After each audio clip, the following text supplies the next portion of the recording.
YCP fee పోరుతో పలు జిల్లాల్లో ఉద్రిక్త పరిస్థితులు తలెత్తాయి. చంద్రబాబు అధికారంలోకి రాగానే ఫీజు రియంబర్స్మెంట్ ను పక్కన పెట్టి విద్యార్థులను ఇబ్బందులు పెడుతున్నారని మండిపడ్డారు వైసీపీ నేతలు.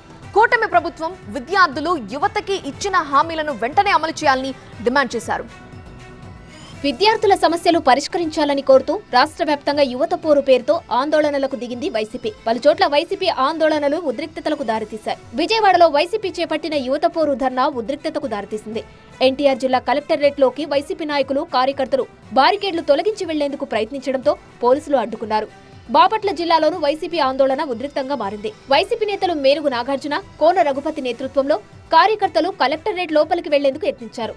పోలీసులు వారిని అడ్డుకోవడంతో కార్యకర్తలు ఆందోళనకు దిగారు.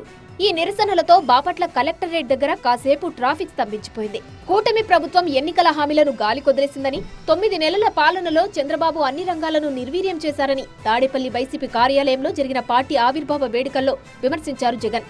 విద్యార్థుల ఫీజు రియంబర్స్మెంట్, వసతి దీవెన బకాయిలు చెల్లించకుండా ప్రభుత్వం ఇబ్బంది పెడుతోందని, వైసీపీ ప్రజల గొంతుగా ప్రభుత్వంపై పోరాటం చేస్తూనే ఉంటుందన్నారు జగన్.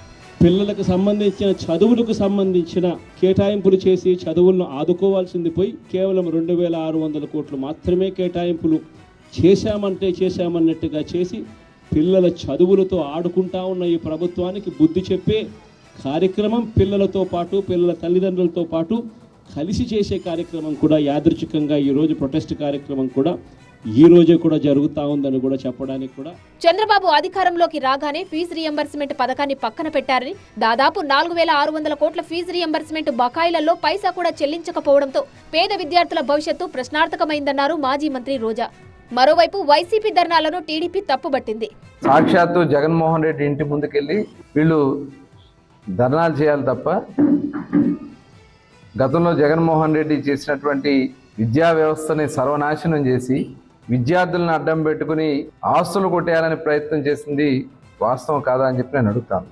విద్యా వ్యవస్థను, ఆర్థిక వ్యవస్థను సర్వనాశనం చేసిన వైసీపీ ఇప్పుడు విద్యార్థులపై మొసలి కన్నీరు కారుస్తుందని విమర్శించింది.